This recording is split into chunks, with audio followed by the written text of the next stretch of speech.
Hello friends, नए blog में आप लोग का स्वागत है। आज लाठी वाले बाबा बनसप्ती माता की कहानी सुनाएंगे। बनसप्ती माता की कहानी।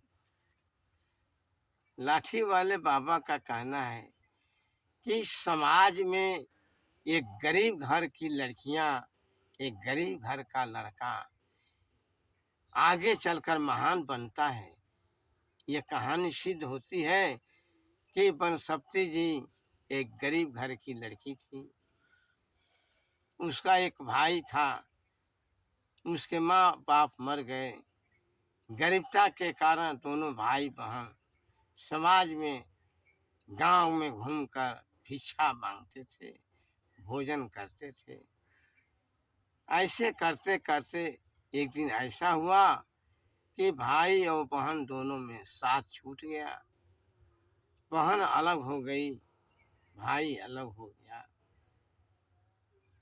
लड़की बनसप्ती जी जंगल में भगवान शंकर की उपासना करने लगी।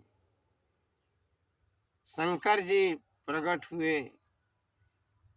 बनसप्ती जी बोली कि मेरा भाई का दर्शन हो जाए, मैं आपसे ही वरदान मांगती हूँ।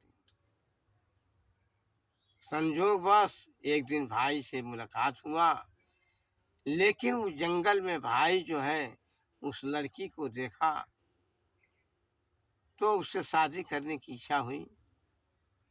शादी के पहले जब दोनों में कहानी शुरू हुआ तो लड़के को समझ में आया कि अरे भाई, ये तो मेरी बहन है जिससे मैं शादी करने के लिए तैयार हूँ।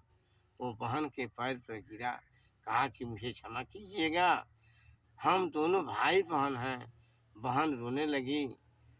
उन्होंने कही भाई से कि ऐसा है कि अब मेरा मन जो है भक्ति में लीन है, लेकिन मैं ये चाहती हूँ कि ऐसा है कि तुम जाओ और काशी से बाबा विश्वनाथ जी के यहाँ से बालू ले आओ, पिंडी यहाँ बने और पिंडी से होगा शिव जी की पूजा होगी, उसी में मेरा ध्यान रहेगा। इसके बाद लड़का गया, काशी जी से ले आया पिंडी, आ करके अपनी बहन को दी। बहन कही कि ठीक है, मैं भगवान का भक्त हूँ, शिव जी का भक्त हूँ, मैं यहीं पूजा पाठ करूँगी, मैं शादी नहीं करूँगी। भैया जाओ, तुम अपना शादी विवाह कर लो। इसके बाद उसका भाई गया और फिर रक्षाबंधन का जब समय आया तो आकर के कहा कि बहन, मैं तुम्हारी कलाई में राखी बांधना चाहती हूँ।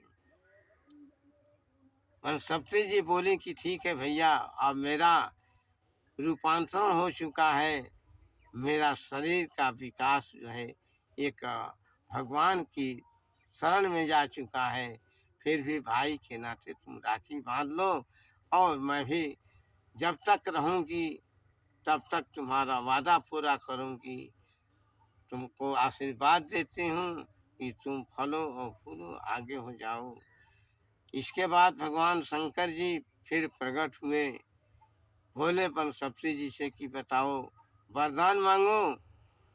बनसप्ती जी खुश हुई, कहीं कि मुझे यही वरदान दीजिए कि मैं आपकी कृपा से एक महान आपका दासी बन जाऊं, शिष्य बन जाऊं, जिसको आने वाली पीढ़ी, दुनिया मुझे हमेशा याद करता रहे। भगवान शंकर ने आशीर्वाद दिया कि जाओ, आज से तुम वन की देवी बनकर रहोगी, तुमको लोग बनसप्ती के नाम से पुकारेंगे और आने वाली पीढ़ी में जब तक ये पृथ्वी रहेगी तब तक तुम्हारा लोग पूजा करेंगे, तुम्हारा नाम लेते रहेंगे। इस तरह से भगवान शंकर जी आशीर्वाद देकर लुप्त हो गए। इसके बाद काशी दास बाबा नाम के एक साधु थे वहीं, और वहीं इसके बाद जो है कुछ दिन के बाद अपना जब शरीर त्याग दी तो बनसप्ती जी की पूजा करने लगे। कुछ दिनों के बाद वो एक यज्ञ कराए और उसमें सारी बातें जो है सामने आ गई कि मैं काशीदास बाबा हूँ और मैं वन शक्ति महारानी की दया से मैं यज्ञ करने जा रहा हूँ। वहीं से शुरुआत हुआ और अधिक से अधिक हमारे अहिर बिरादरी लोग पंचशक्ति महारानी की पूजा करते हैं, साथ ही साथ काशीदास बाबा का नाम लेते हैं। इस तरह से पंचशक्ति महारानी की कहानी समाप्त हो जाती है। धन्य है पंचशक्ति महारानी, जय हो। जय। ठीक है फ्रेंड्स, लाइक और सब्सक्राइब जरूर करें और इस वीडियो को सपोर्ट करें और सब्सक्राइब जरूर करें। धन्यवाद।